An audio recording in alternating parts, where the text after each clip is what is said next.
ainda não é inscrito, se inscreva e ajude, divulgue, compartilhe, que vai ser uma benção. Quem encontrou Apocalipse, capítulo 1, versículo 1 também, pode confirmar dizendo amém. Revelação de Jesus Cristo, a qual Deus lhe deu para mostrar aos seus servos as coisas que brevemente devem acontecer, e pelo seu anjo as enviou e as notificou a João, seu servo, o qual testificou da palavra de Deus e do testemunho de Jesus Cristo e de tudo quanto tem visto. Bem-aventurado aquele que lê, e bem-aventurado os que ouvem as palavras desta profecia e guardam as coisas que nela estão escritas, porque o tempo está próximo. João, as 7 igrejas que estão na Ásia, graça e paz seja convosco da parte daquele que é, que era e que há de vir, e dos 7 espíritos que estão diante do seu trono, e da parte de Jesus Cristo, que é a fiel testemunha, o primogênito dentre os mortos e o príncipe dos reis da terra, aquele que nos amou e em seu sangue nos lavou dos nossos pecados, e nos fez reis e sacerdotes para Deus e seu Pai. A Ele glória e poder para todo sempre. Amém.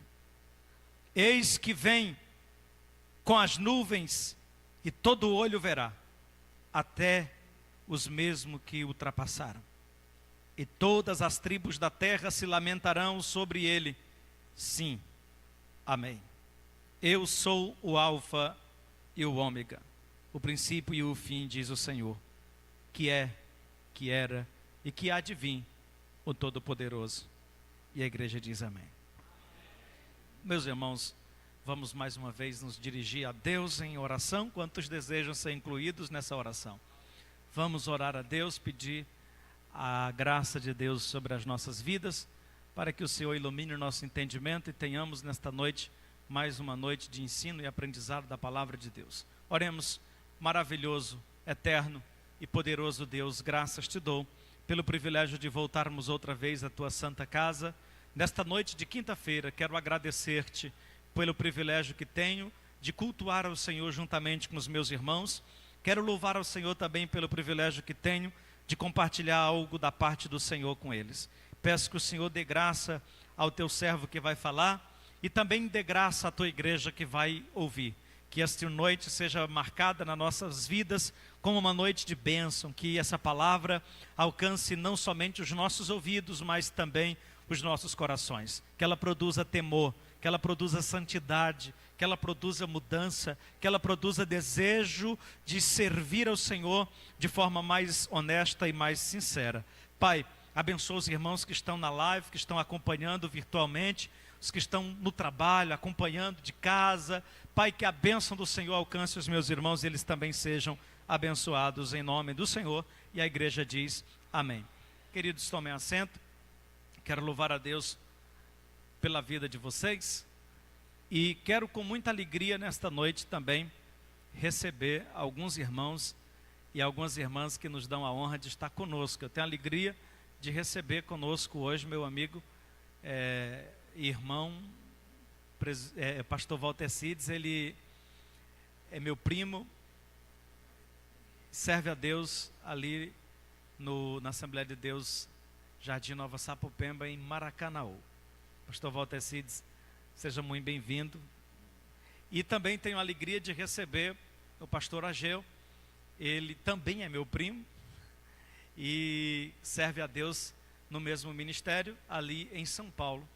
Está de férias aqui, de passeio, e eu tenho a alegria e a honra de recebê-los nesta noite. Além do pastor Walter Cides e do pastor Ageu, eu tenho a alegria de receber também alguns irmãos. Tem a Lorena, que já louvou a Deus, o esposo, que eu esqueci o nome dele, domingo eu lembrei, mas hoje eu já esqueci. Ele é primo da Kelly, né? A Kelly, esposa do Marcondes. Domingo ele esteve conosco, e hoje ele veio, trouxe a Lorena, a esposa, Sejam bem-vindos. Além deles, nós temos mais alguém que nos visita nesta noite? Estendem um sinal com a mão que a gente possa identificar e receber. Amém? A igreja quer receber os nossos irmãos no amor de Cristo Jesus. Digam todos amém. Meus irmãos, eu estava conversando com o presbítero Zacarias, que eu me surpreendi negativamente. Quinta passada a gente estava com a casa cheia, e aí hoje nós tivemos um desfalque, né? E eu fiquei pensando se tem alguma outra razão, ou se será que os irmãos não estão gostando do estudo, né? Porque é um tema, sei lá, não sei se interessa a todos, mas eu acho que a gente precisa tratar. É um tema que edifica a igreja. E eu peço aos irmãos que se esforcem. É óbvio que falar da escatologia bíblica é um desafio. Eu disse aqui quinta passada, porque é um tema que não está exposto nas escrituras numa forma cronológica, e é um tema que eu julgo de difícil entendimento. Logo, eu vou me esforçar do ponto de vista didático, eu vou me esforçar. Então é um tema que requer muito do ministrante um esforço didático, mas que também requer muito do ouvinte um esforço na questão da atenção para a compreensão. Nós começamos na quinta passada, e eu vou recapitular aqui com os irmãos rapidamente e avançar para o nosso tema de hoje. Então vocês podem colocar, eu preparei uns slides para ver se facilita a compreensão, se facilita os irmãos acompanhar.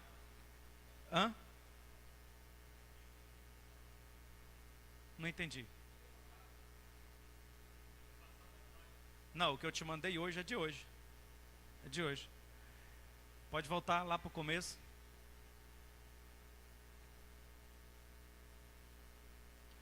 Você estava só um adiante, né? Meus irmãos, vocês lembram quinta passada, né? Nós estamos falando de escatologia, escatologia bíblica. Pode passar para o outro, Guilherme. Só relembrando os irmãos a definição, a palavra escatologia. Os irmãos estão vendo bem daqui? Tá? Dá para ver bem? Tá bom aí, irmão William? Dá para ver bem? Se os irmãos quiserem ficar embaixo também, ficar mais à vontade. A palavra escatologia tem a origem em dois termos gregos, né? Escatos, que é o último, e logia, que é estudo, daí a expressão estudo ou doutrina das últimas coisas. Falamos bastante sobre isso na semana passada, pode passar. O termo escatologia você não vai encontrar na Bíblia, mas você vai encontrar expressões do tipo últimos dias, como Isaías 2:2, últimos tempos, 1 Pedro 1:20, última hora, 1 João 2:18, dia do Senhor, Atos 2:20, tempos trabalhosos, 2 Timóteo 3:1, e outros termos semelhantes a esses você vai encontrar na Bíblia, né, ao longo de toda ela, expressões se referindo à escatologia bíblica, mas obviamente que o tema ou o termo escatologia você não vai encontrar na Bíblia, porque esse termo é uma produção teológica, né, é uma expressão que foi produzida posteriormente, como já disse, uma junção de dois termos gregos que vai trazer esse sentido. Pode passar, Guilherme, por favor.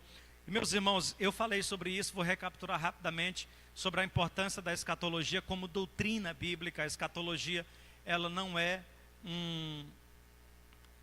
um tema menos importante, pelo contrário, ela é um tema central. E eu disse semana passada que a escatologia bíblica, ela compõe com mais 8 doutrinas bíblicas, as 9 principais doutrinas bíblicas, que na teologia a gente chama de teologia sistemática, que são as 9 principais doutrinas bíblicas. E aí quinta passada eu citei algumas delas aqui, e dentre elas nós temos a escatologia. Portanto, a escatologia é uma doutrina importante, fundamental para a teologia bíblica. Pode passar, Guilherme.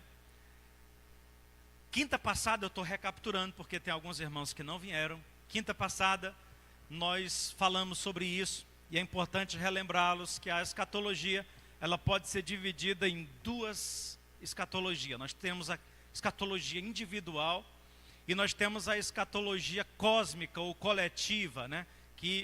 Como que a gente pode entender? A escatologia individual, como já compreendemos que escatologia diz respeito a últimos acontecimentos, a últimas coisas. Quando nós falamos de escatologia individual, nós estamos falando de quando o indivíduo chega ao final da sua jornada, ou seja, não foi a vinda de Cristo no sentido coletivo, para buscar o seu povo, para implantar o seu reino, mas foi a vinda de Cristo no sentido individual, porque Cristo veio para buscá-lo. Ou seja, nós estamos falando da morte.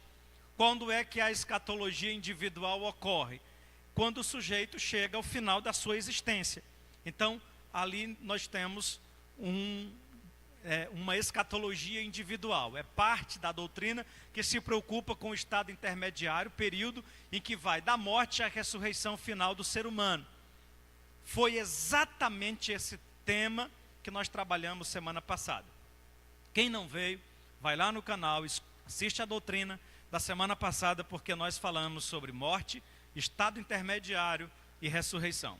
Esse é o tema da semana passada. Morte, estado intermediário e ressurreição. Pode permanecer lá, por favor, no outro slide.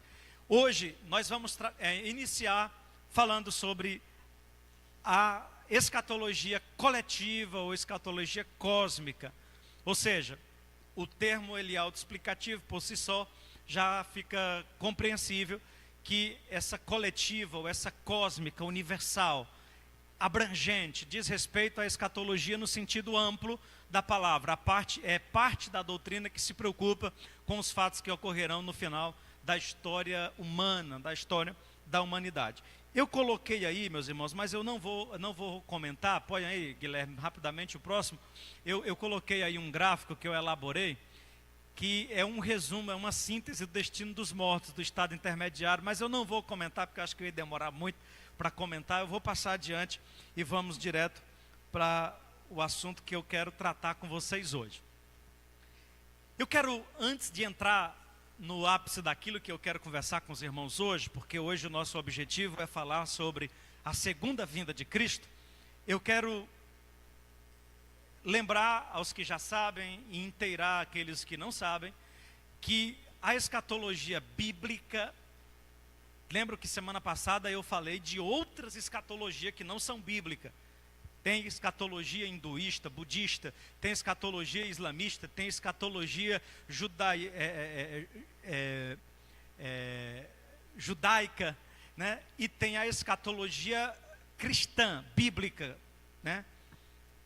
Mas em se tratando da escatologia bíblica, nós temos pelo menos 3 percepções teológicas diferentes. Nós temos a percepção amilenista, nós temos uma percepção pós-milenista e nós temos uma percepção pré-milenista. O que seria uma percepção amilenista? Esse A é um prefixo que sugere a ideia de negação. Portanto, a percepção amilenista, ela nega o período milenial como um governo físico de Cristo na Terra. Em resumo, ela nega que Jesus virá na forma física, que Jesus virá não fisicamente. Acho que está errado ali, né? Ou seja, Jesus não virá fisicamente, isso aí. Ele, na concepção amilenista, eles não compreendem no sentido literal. Eles acham que tudo ali era simbólico, que nada se aplica no sentido literal. Nós temos textos para refutar, temos inúmeros, irmãos. Eu acho que é até desprezível isso. Nós temos inúmeros textos, mas eu vou ficar só com um texto, para refutar as duas, tá? Para refutar as duas, a amilenista e a pós-milenista. Mas, quando Jesus subiu ao céu, lá em Atos 1, os irmãos lembram? Que ele subiu, 2 anjos desceu, se pôs diante dos discípulos e diz assim: varões galileus, por que estáis olhando para cima? Este Jesus, que de dentre vós foi recebido em cima no céu, há de vir. Como? Aí eles explicam: assim como para o céu o viste ir. Então não tem como você entender isso como um sentido figurado. Não, Jesus vai vir, mas ele vai vir no sentido figurado. Não, ele vai vir no jeito que ele foi. Tem muitos outros, mas eu acho que não há necessidade da gente se demorar aqui para refutar uma teoria que é facilmente refutável. A percepção pós-milenista, ela acredita que o governo milenial de Cristo será espiritual. Ou seja, também não será literal. Eles acreditam que o governo milenial de Cristo será espiritual e que Cristo se fará representar aqui na terra pela igreja. Ou seja, a igreja é a representante legítima de Deus na terra, isso é verdadeiro, mas que o governo de Cristo sobre a terra durante o período milenial, ele se dará por meio da igreja. Em outras palavras, seria o mesmo que dizer que a igreja será capaz de transformar o mundo num paraíso. Ou seja, por meio da igreja, esse mundo será completamente restaurado e modificado, e o reino milenial de Cristo anunciado na Bíblia será implantado através da igreja. O que também é facilmente refutável, porque quando Jesus estava falando lá em Mateus a respeito dos últimos dias, estava falando a respeito de estar próximo da sua vinda, ele falou exatamente o contrário. Ele disse que a iniquidade ia se multiplicar, que o amor de muitos ia esfriar, e que se não se abreviasse aquele dia, quase ninguém se salvaria, né? Nenhuma alma se salvaria. Então o que a Bíblia anuncia é um movimento contrário ao que a teologia pós-milenista entende. E aí você tem a história da igreja para mostrar que, e a história como um todo para mostrar que quanto mais o tempo passa, pior as coisas estão ficando. Pior as coisas estão ficando. Então, descarta-se plenamente a possibilidade de que, por meio da igreja, é que esse reino será implantado. Então, nós vamos ver isso com mais detalhe mais adiante. Aí nós temos a última percepção, que é a percepção pré-milenista. O que acredita a percepção pré-milenista? A percepção pré-milenista acredita que Cristo virá fisicamente para estabelecer um reino físico por 1000 anos na terra. Isso aqui é o que acredita a percepção pré-milenista, que a segunda vinda de Cristo, ele virá de forma física e estabelecerá um reino físico por 1000 anos na terra. Ele vai estabelecer um governo, um reino por 1000 anos, com sede em Jerusalém, e vai governar o mundo por 1000 anos. Isso é o que acredita a percepção pré-milenista. E aí nós vamos para o próximo slide, porque aí temos uma pergunta que é retórica. E no que nós cremos? O que essa igreja crê? Cremos na segunda vinda de Cristo ao mundo para estabelecer o seu governo físico. Portanto, nossa visão é, bora dizer bem bonito para a gente não esquecer, nossa visão é, e aí você tem isso na página 188, na página 189 e 190, ou da 188 a 190, da nossa declaração de fé das Assembleias de Deus. Você vai confirmar isso, porque está lá bem explicadozinho. Alguém, a propósito, quantos dos irmãos aqui tem o livro A Declaração de Fé das Assembleias de Deus? Quem tem esse livro? Ronaldo tem? Só o Ronaldo tem? Mais alguém tem? Não sabia que existia? Desde 2016, eu acho, não é, Ronaldo? Tem. Acho que é desde 2016. Gente, adquira esse livro. Adquira esse livro, muito importante. Adquiram esse livro. Nós somos assembleianos. Declaração de Fé das Assembleias de Deus. Declaração de Fé das Assembleias de Deus. Então você tem isso lá na página 88 a 90. Mas isso é o que está na declaração de fé, né? Põe o slide. E o que está na Bíblia, pastor? Vamos para a Bíblia, né, irmão? Vamos consultar a Bíblia. Apocalipse 20, versículo 6, 1 a 6. Aí vocês podem pôr na tela aí, Mateus, o Guilherme, me ajude, por favor.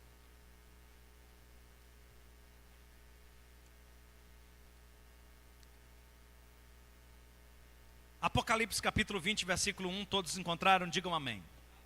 Vi descer do céu um anjo, que tinha a chave do abismo, e uma grande cadeia na sua mão. Ele prendeu o dragão, a antiga serpente, que é o diabo e Satanás, e amarrou-o por 1000 anos. Valem glória a Deus, irmão? Não valem glória a Deus aqui. E amarrou por 1000 anos. Pastor, eu pensei que o diabo já estava amarrado, que eu vi um irmão um dia desse batendo os pés e dizendo, está amarrado. Pois não está não, meu irmão, ele está solto. É que tem uns irmãos que tem esse negócio, né, do estar amarrado. Um dia tinha 2 lá na Praça da Sé, em São Paulo. Tu não já viu essa história, pastor? Aí um manifestou um demônio lá, e o irmão gritava, está amarrado, em nome de Jesus. Aí o outro dizia, sai demônio. Aí o outro dizia, está amarrado. E o outro dizia, saia. E o outro amarrava, e o outro mandava embora. Aí lá pelas tantas o diabo se zangou-se. Aí disse, vocês decidam se eu saio ou se eu estou amarrado, que 9 horas eu tenho entrevista na Universal.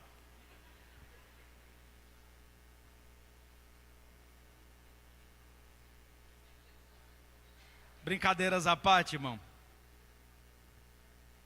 Vamos continuar a leitura. E lançou, mas o Senhor não vai só amarrar não, irmão. Ele amarrou e depois o lançou no abismo. E ali o encerrou e pôs selo sobre ele, para que não mais enganasse as nações, até que os... Vocês observaram que já é a segunda vez que está falando nos 1000?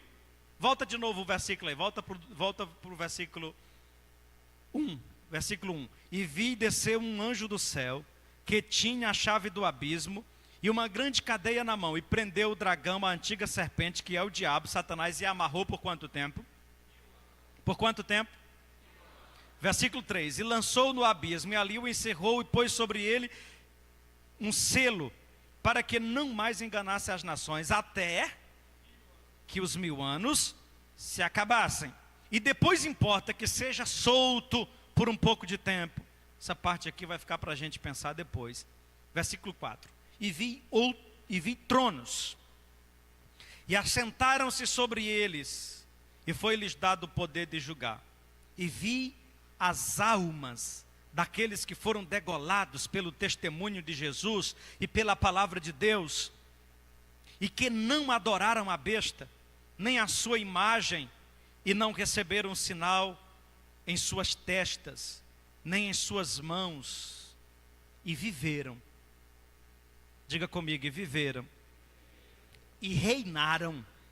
Diga mais bonito, viveram e reinaram. Viveram e reinaram com Cristo durante 1000 anos. E nós entendemos isso aqui como literal. Será um governo literal de Cristo por 1000 anos. Pastor, então os testemunhos de Jeová estão certos?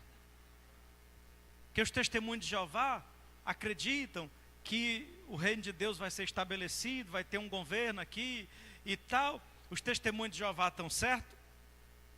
Em parte eles estão, porque o governo de Cristo vai se estabelecer aqui. O problema é o que vai acontecer antes desse governo se estabelecer, que eles não contam. O problema é que quem vai estar aqui nesse governo não vai estar do jeito que eles dizem. Eles dizem, não, os mansos vão herdar a terra. A Bíblia diz que os mansos vão herdar a terra, mas não é da forma que eles pensam, porque eles acreditam que a gente vai ficar aqui, daqui a pouco Jesus vai chegar e vai vai ser tudo beleza, ele vai ajeitar tudo. Mas antes disso nós temos aquilo que nós chamamos de Apocalipse.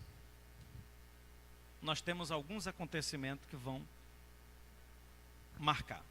E aí nós vamos para o próximo slide, nós vamos falar sobre a segunda vinda de Cristo, que é o nosso tema de hoje. Pode prosseguir aí. Pode passar. A segunda vinda de Cristo. Com respeito à segunda vinda de Cristo, tem algumas perguntas que eu gostaria de responder. Primeiro, qual é o propósito da segunda vinda de Cristo? Por que ele tem que vir? Por que ele tem que vir? Ele não já veio uma vez? Por que ele tem que vir de novo? Fazer o quê? Uma vez a pessoa me perguntou isso, falou assim, ele vai morrer de novo? Ele vai para a cruz de novo? O que Jesus vem fazer de novo aqui? Segunda pergunta, como será a segunda vinda? Será semelhante à primeira? Que ele veio, encarnou, veio no ventre de uma mulher, nasceu como um menino, uma criança, cresceu? Como vai ser essa segunda vinda? De que forma ela vai acontecer? Terceira pergunta, quando será? Quando isso vai acontecer? Então nós vamos tentar responder essas três perguntas, e basicamente essas três perguntas são o conteúdo da nossa reflexão de hoje. Então vamos nós à primeira pergunta. Qual é o propósito da segunda vinda de Cristo? E os irmãos fiquem com a Bíblia aberta, esquentem os dedos que a gente vai viajar um pouquinho. E eu botei aqui pelo menos 5 razões. Poderia ter colocado mais outras razões, mas eu coloquei aqui pelo menos 5 razões. A primeira razão, ele vai vir prestar um socorro a Israel. Vamos dar uma lidazinha em Zacarias, capítulo 14, versículos 1 até o versículo de número 14, Zacarias 14, 1 a 14.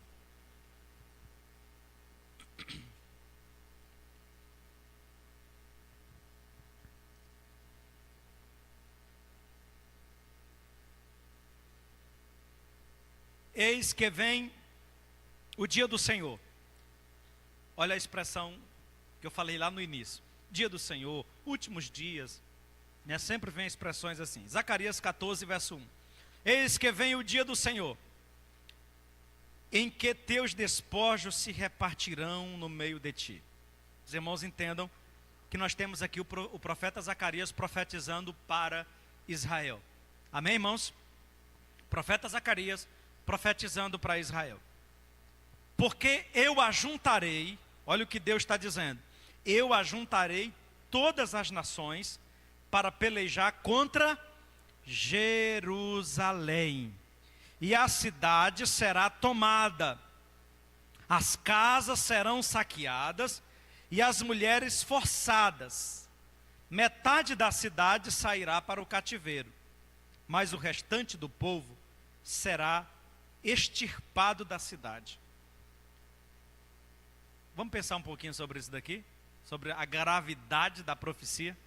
A profecia está dizendo que todas as nações, gente, é todas as nações, vai ser pior do que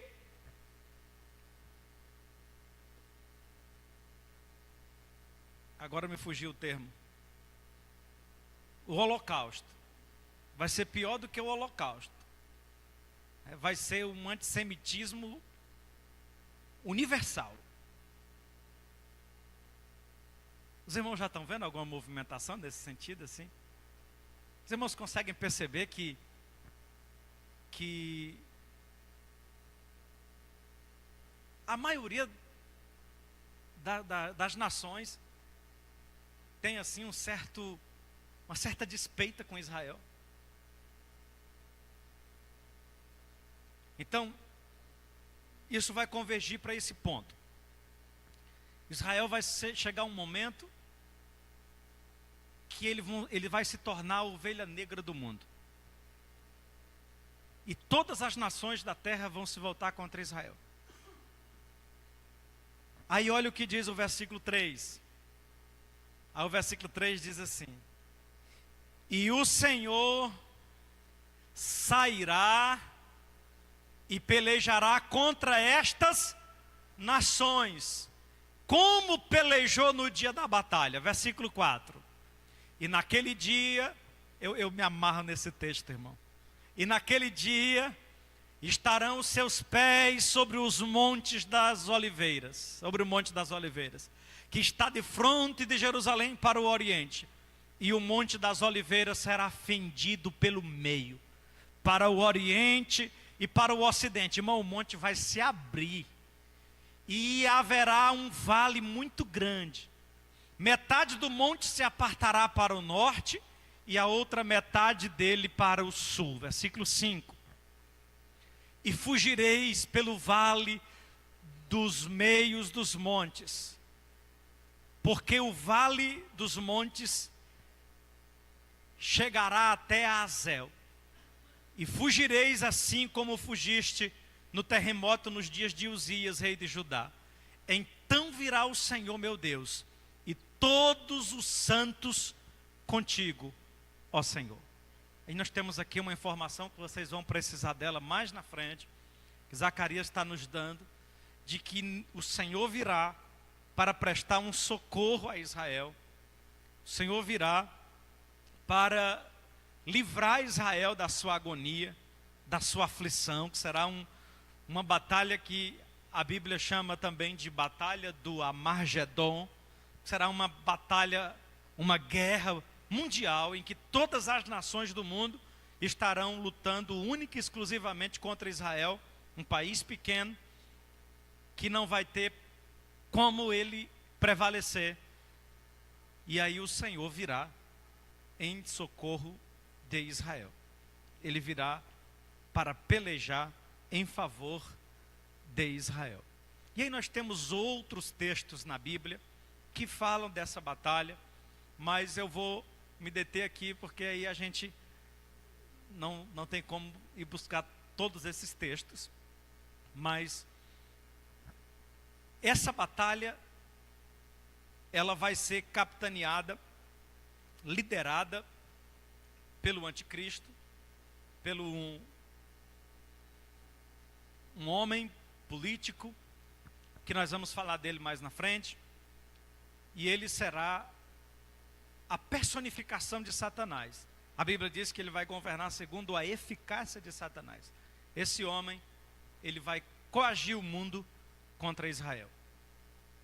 Então, depois a gente entra um pouco mais nessa questão. Voltando ao slide, nós vamos agora para a segunda razão. Por que Jesus vai vir? Então vocês gravaram aí. Primeiro ele vem porque ele precisa vir socorrer Israel de um momento de aflição. Volta aqui para mim, volta aqui para mim. Israel, irmãos, a nação de Israel, eles ainda estão passando por um processo, que esse processo começou lá no tempo de Daniel. Esse processo que começou lá no cativeiro babilônico. Por causa da desobediência deles, Deus entregou eles nas mãos dos babilônicos eles foram para a mão dos persas eles foram para a mão dos gregos eles foram para a mão dos romanos eles foram espalhados pelo mundo inteiro, e agora, século 20, eles voltaram à terra natal, no dia 19 de março de 1948, e passaram a existir como nação. Portanto, Israel é uma nação relativamente jovem, muito embora seja um povo muito antigo, mas é uma nação jovem. E eles voltaram para a terra deles, mas eles não tiveram de posse ainda de todo o seu território, porque parte de Jerusalém é ocupado pelos árabes, e outra parte é ocupada pelos palestinos. Então eles ainda não conquistaram totalmente o seu território, de acordo com aquilo que Deus havia estabelecido a Abraão, que Deus havia dado para Abraão. E eles ainda não conseguiram, ou ainda não concluíram esse processo de Jeová na vida deles. Por quê? Porque Deus está fazendo um processo, tratando Israel durante todo esse período. E ainda assim eles ainda não reconheceram o Cristo, o Messias. Ainda estão com o coração endurecido. Ainda não conseguiram entender o Evangelho. Não conseguiram compreender o Evangelho do Senhor. E aí Deus vai permitir. Esse ponto aqui que nós acabamos de ler, irmão, é o ponto final. É quando não tem mais para onde ir. Que lá em Apocalipse vai chamar de o último ai. É quando eles vão olhar e dizer assim, não aguentamos mais, não tem mais o que fazer. Aí o Senhor vai aparecer para eles, para socorrê-los. Se você voltar para o capítulo 13 de Zacarias, Zacarias vai dizer que eles vão olhar para o Senhor, e o Senhor vão dizer assim, Senhor, que marcas são essas nas tuas mãos? Imagina Jesus lá em cima do monte. Eu penso que Jesus vai vir assim, de forma bem grande, sabe bem? E eles vão olhar, Ferreira, e vão dizer assim, Senhor, que marcas são essas nas tuas mãos? E ele vai dizer, estas são as feridas com que eu fui ferido na casa dos meus amigos. E eles vão reconhecer o Senhor. Eles vão reconhecer que o Jesus que eles mataram, que eles entregaram para a morte, era o Messias, o Salvador. Quem entendeu até aqui, diga amém. Então Jesus vem também por esse motivo. A segunda razão, ele vem para aniquilar todo o sistema de engano político e religioso. Vamos lá em Apocalipse capítulo 19.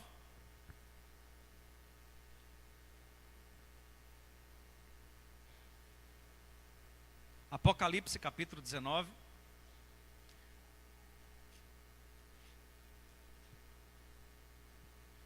Vamos ler a partir do versículo 11. E vi o céu aberto, e eis um cavalo branco.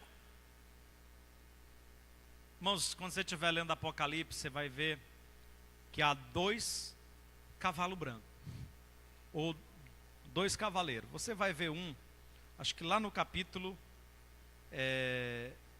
6, e você vai ver esse aqui, do capítulo 19. O lá do capítulo 6, não se refere a Jesus. Ele é um cavaleiro branco, porque o branco é o símbolo da paz, mas não se refere a Jesus. Se refere ao anticristo que vai surgir no cenário mundial com uma liderança política que proclama a paz. Então ele vai surgir como um mensageiro de paz. Mas o próprio texto deixa entender que não é Jesus, é claro, isso lá. Agora esse aqui é Jesus. Esse cavaleiro branco aqui, irmão, é Jesus. Você vai perceber porque o texto deixa claro isso. E vi o céu aberto, e eis um cavalo branco. E o que estava assentado sobre ele chama-se Fiel e Verdadeiro, e julga e peleja com justiça. Só isso aqui já diz tudo. Os seus olhos eram como chamas de fogo, e sobre a sua cabeça haviam muitos diademas, e tinha um nome escrito, que ninguém sabia senão ele mesmo. E estava vestido de uma veste salpicada de sangue, e o nome pelo qual se chama é a Palavra de Deus. E seguiam os exércitos do céu, em cavalos brancos, vestidos de linho fino, branco e puro. E da sua boca sai uma espada aguda, para ferir com ela as nações. Esse episódio aqui, ó, versículo 15, está falando da mesma coisa que Zacarias falou. Que ele vai vir para pelejar contra as nações. Versículo 15, e ele as regerá com vara de ferro, e ele mesmo é o que pisa o lagar do vinho, do furor e da ira do Deus Todo-Poderoso. E no manto de sua coxa tem escrito este nome, Rei dos Reis e Senhor dos Senhores. E vi um anjo que estava no sol, e clamava com grande voz, dizendo a todas as aves que voam pelo meio do céu: vinde e ajuntai-vos à ceia do grande Deus. Irmãos, o que é a ceia do grande Deus? Um dia eu perguntei lá no Alto Alegre quem era dos irmãos que queriam participar da ceia do grande Deus. E aí muita gente levantou a mão. Aqui tem também alguém que quer participar da ceia do grande Deus?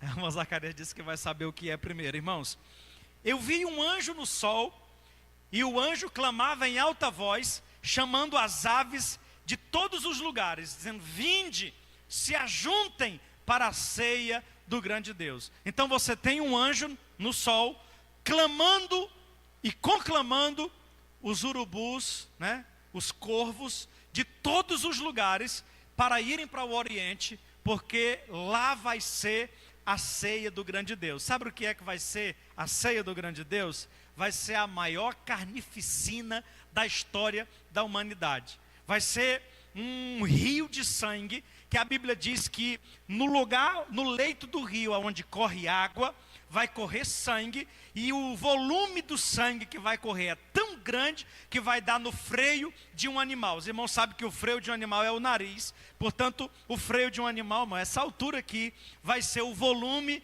de sangue que vai correr no rio. E o mar de cadáveres expostos pelo vale do Armagedon vai ser um universo de homens e mulheres mortos pelo sopro da boca do Senhor, quando Ele pelejar contra as nações e vingar e castigá-los por causa do seu pecado, da sua rebelião, da sua rebeldia.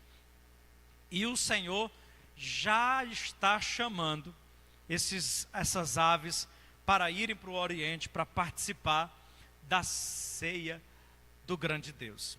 Versículo 18: para que comais a carne dos reis, a carne dos tribunos, a carne dos fortes, e a carne dos cavalos, e dos que sobre eles se assentam, e a carne de todos os homens, livres e servos, pequenos e grandes. Diga misericórdia. Agora eu quero que você preste atenção ao 19. E vi a besta. Quem é a besta? Eu vou explicar para vocês depois. É uma figura de linguagem. A besta é uma liderança política. E vi a besta, e os reis da terra, e os seus exércitos reunidos, para fazerem guerra àquele que está sentado sobre o cavalo e o seu exército. Os homens vão se voltar contra o Senhor.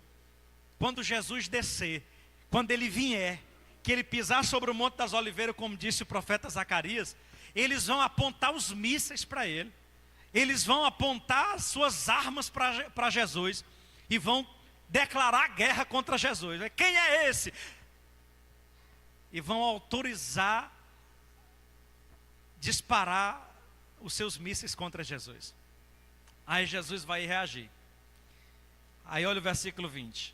E a besta foi presa, e com ela o falso profeta, que diante dela fizera os sinais, com que enganou os que receberam o sinal da besta e adoraram a sua imagem. Estes dois, quem? A besta, que é um líder político, e o falso profeta, que é um líder religioso, foram lançados vivos, diga comigo, vivos, no lago de fogo que arde com enxofre. E os demais foram mortos com a espada que saía da boca do que estava assentado sobre o cavalo. E todas as aves se fartaram de suas carnes. Olha para mim.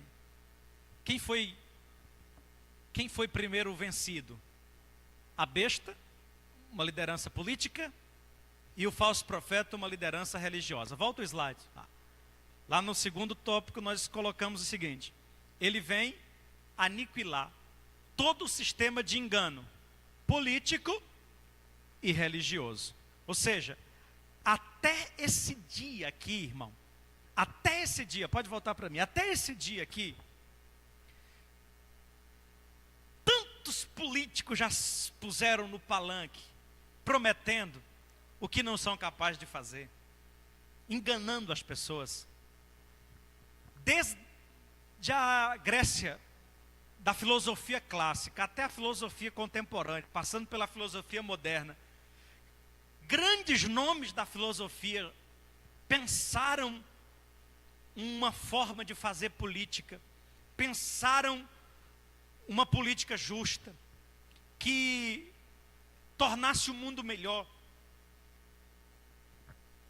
Ninguém foi capaz. Até esse dia nunca apareceu um sistema político, um projeto político, um modelo político, um político que fosse capaz de governar o mundo com justiça e que fosse capaz de sanar os problemas da humanidade e que fosse capaz de atender às necessidades do povo. Nunca.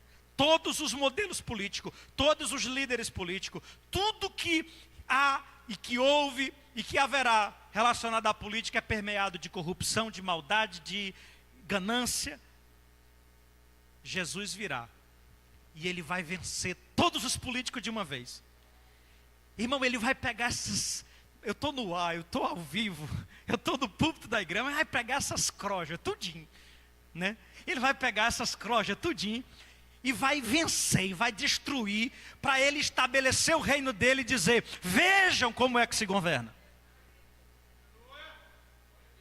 Mas desde que o mundo é mundo, sempre existiu falsas lideranças religiosas que enganam as pessoas e criaram religião de tudo e quanto é jeito para enganar as pessoas. O diabo sempre dá um jeito de se utilizar da necessidade que os homens têm de religião, de necessidade que os homens têm de contato com o transcendente, com o sobrenatural. E o diabo usa de artifício para enganar as pessoas, levantando falsas lideranças, falsos deuses, e enganando a muitos. Nesse dia, Deus vai colocar fim em tudo isso, porque a partir de então, nada mais terá sentido. E o falso líder religioso vai ser vencido, julgado, lançado no lago de fogo, e todas as religiões e todos os enganos serão vencidos de uma vez por todas. Então Jesus vem aniquilar todo o sistema de engano político e religioso. Quem compreendeu, diga amém. Terceiro lugar, o que ele vem fazer? Põe na tela. Ele vem consolidar sua vitória sobre Satanás e seus demônios. Irmãos, volta para mim na tela. Lembrem que essa é uma promessa de Gênesis 3,15. De que Cristo triunfaria sobre a serpente. Veja agora Apocalipse 20. Nós já lemos e vamos ler novamente só o 1, o 2 e o 3. E vi descer do céu um anjo que tinha a chave do abismo e uma grande cadeia na sua mão. Ele prendeu o dragão, a antiga serpente, que é o... Fala, igreja, que é o... Aí, para não ficar dúvida, ele diz que é o mesmo Satanás, que é a antiga serpente, que é o diabo, que é o Satanás. E como dizia Danilo, o Felipe lá do Alto Alegre, o Chico Tripa, pode botar o nome que você quiser botar, né? Pode botar o nome que você quiser botar, é a mesma coisa. Ele vai ser preso, vai ser amarrado por 1000 anos, foi lançado no abismo e ali encerrou e pôs sobre ele um selo para que não mais enganasse as nações. Diga glória a Deus. E Jesus vem consolidar a sua vitória sobre Satanás. Quarto lugar, ele vem estabelecer um governo justo. Aí, irmãos, eu coloquei aqui Isaías 9, versículo 1 ao 7. Põe aí rapidamente para a gente ler. Os irmãos não se cansam não, né, de ler a Bíblia. Irmãos, eu li esses textos todos hoje e muito mais. Algumas vezes. Isaías 9 é bem conhecido da igreja. Vamos lá, todo mundo junto. Mas a terra que foi angustiada não será entenebrecida. Ele envelheceu nos primeiros tempos, a terra de Zebulon, a terra de Naftali, mas nos últimos a enobreceu junto ao caminho do mar, da além do Jordão, a Galileia dos gentios. Versículo 2: o povo que andava em trevas viu uma grande luz, e sobre os que habitavam na região da sombra da morte resplandeceu a luz. Tu multiplicaste este povo e a alegria lhe aumentaste. Todos se alegrarão perante ti, como se alegram na ceifa e como exultam quando se repartem os despojos. Porque tu quebraste o jugo que pesava sobre ele, a vara que ele esferia os ombros e o cetro do seu opressor, como no dia dos medianitas. Porque toda a armadura daqueles que pelejavam com ruído e as vestes do que rolavam no sangue serão queimadas, servirão de pasto ao fogo. Porque um menino nos nasceu, um filho se nos deu, e o principado está sobre os seus ombros, e o seu nome será Maravilhoso, Conselheiro, Pai da Eternidade, Deus Forte, Pai da Eternidade e Príncipe da Paz. E o séquito deste principado é de paz. Não haverá fim sobre o trono de Davi e no seu reino, para firmar e o fortificar em juízo e em justiça, desde agora e para sempre. O zelo do Senhor dos Exércitos fará isso. Então, por que ele vem? Por que ele vem implantar o seu governo? Ele vem implantar o seu governo para estabelecer um governo justo. Tanto se fala hoje em justiça social, não haverá até que Cristo chegue e estabeleça o seu reino na terra. Quinto lugar, por que Jesus vem? Eu não vou ter como ler todos esses textos que eu coloquei aqui, irmãos. Ele vem restaurar o meio ambiente. Hoje tanto se fala no meio ambiente, né? Tanta preocupação com o meio ambiente. E eu coloquei aí 3 textos, mas dá não. Vamos ler o primeiro, né, que é Isaías 11, 6 e 10. Do 6 ao 10, que só são 4. São poucos versículos. Isaías 11. Tem uns irmãos que são sedentos pela palavra e ficam, pastor, podia ir até a noite toda. Mas tem uns irmãos que eles vêm porque são fiéis ao culto de doutrina, mas ele não aguenta passar do horário. Pode pôr na tela. E morará o lobo com o cordeiro, e o leopardo com o cabrito se deitará, e o bezerro e o filho do leão, e a nédia, a ovelha viverão juntos, e o menino pequeno os guiará.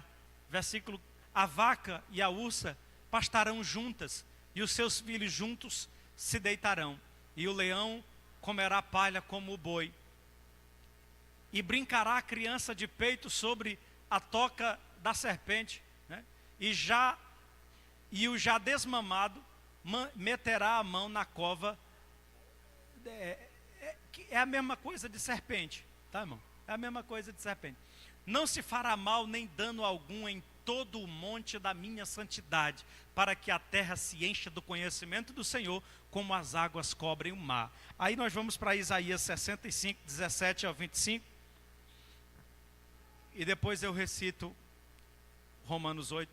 Isaías 65, versículo 17 e 25. Porque eis que eu crio os céus novos e nova terra, e não haverá lembrança das coisas passadas, nem mais se recordarão. Mas vós folgareis e exultareis perpetuamente no dia que eu crio. Porque eis que crio para Jerusalém alegria, e para o seu povo gozo. E folgarei em Jerusalém e exultarei o meu povo, e nunca mais se ouvirá nela voz de choro, nem voz de clamor. Não haverá mais nela criança de poucos dias, nem velho que não cumpra os seus dias, porque o jovem morrerá de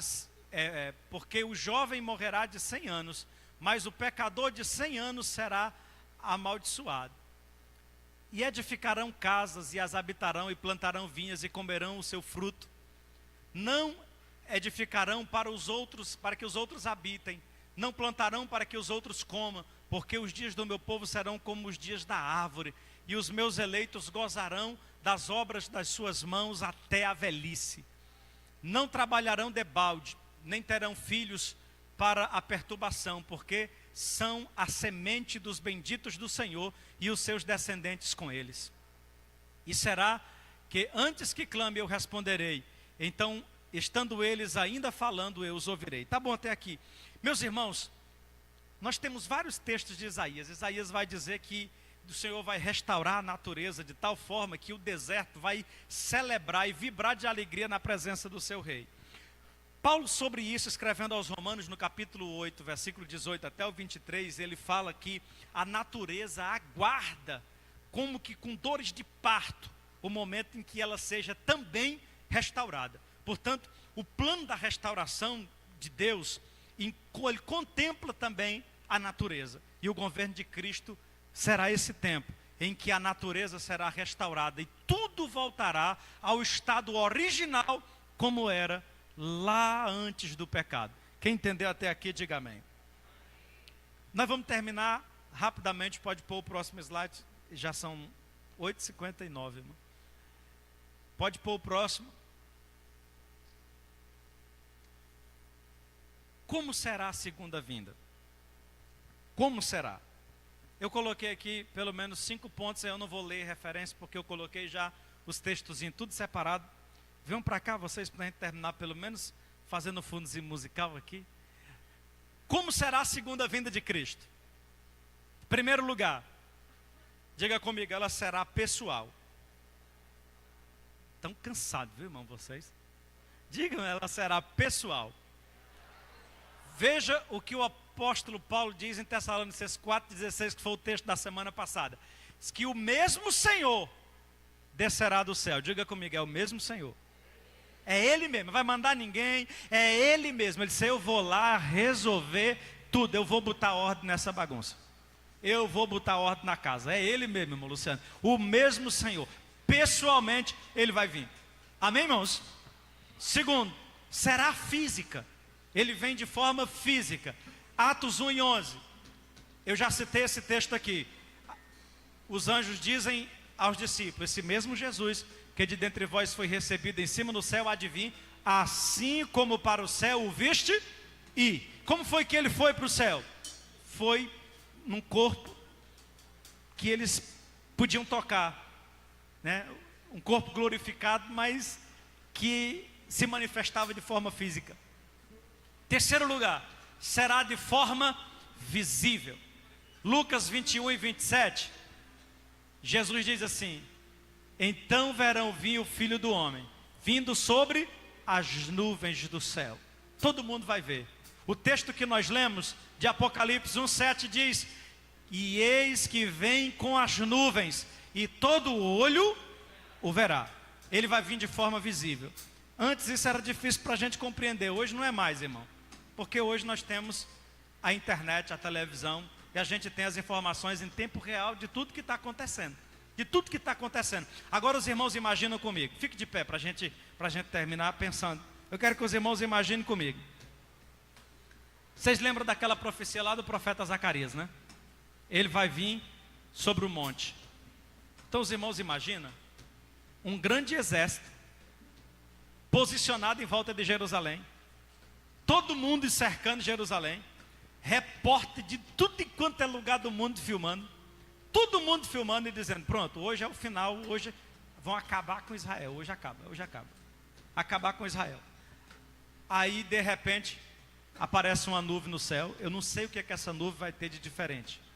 Mas Jesus disse que, em Mateus 24, que aparecerá no céu o sinal do Filho do Homem.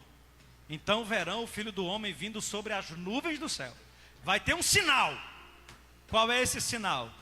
Ele foi numa nuvem, ele vem numa nuvem. Apocalipse diz que ele vem numa nuvem. Eu penso que o sinal está relacionado à nuvem. Aparecerá no céu um sinal. É uma nuvem diferente. Será que é uma nuvem parecida com aquela lá de Moisés? Lembra daquela nuvem de glória que todo mundo sabia?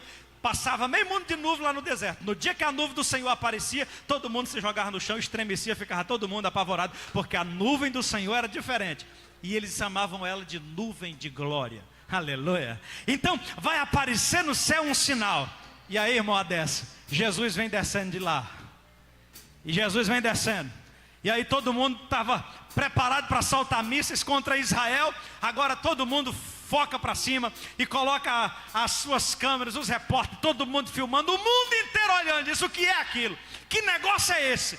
Que revelação é essa? E ele vem descendo. Zacarias disse que os santos vêm com ele. João disse em Apocalipse que os santos vêm com ele.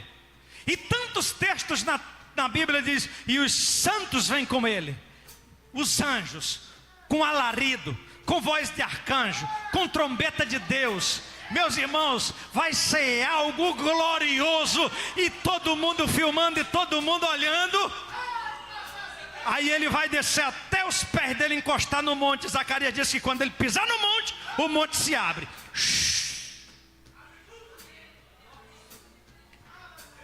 Israel vai passar por dentro do vale. Todo olho verá, e ele virá de forma visível. Na sequência aí, para a gente encerrar, ele virá de forma gloriosa. Lucas 21:21 diz que ele virá com poder e grande glória. Nem parece mais aquele humilde do jumentinho. Nem parece mais aquele que saiu pelas portas de Jerusalém com a cruz nas costas, e a multidão zombando dele, chicoteando, zombando e dizendo: cadê o rei dos judeus? Quem é tu? E ele não disse nada, ele não ousou responder ninguém. Mas nesse dia ele vai responder. Quando ele descer, ele vai dizer: voltei.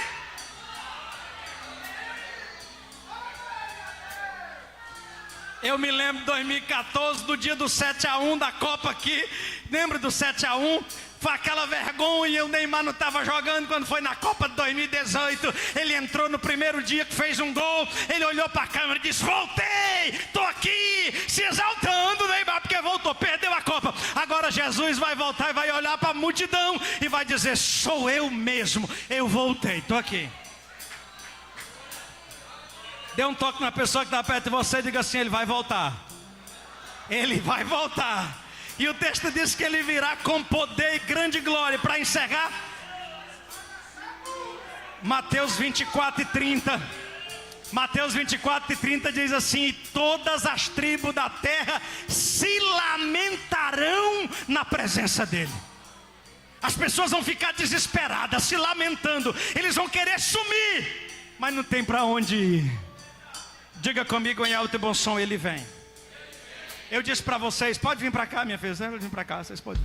Eu disse para vocês que eram 3 perguntas que eu ia tentar responder. A primeira: qual o propósito da vinda dele? A segunda: como será? Acabei de responder. A terceira: quando será? Põe na tela aí. Quando será a vinda de Jesus? Pode pôr o slide. Quando será a vinda de Jesus? A vinda de Jesus será precedida de 3 acontecimentos. Tem 3 coisas que vão preceder a segunda vinda de Cristo. Quais são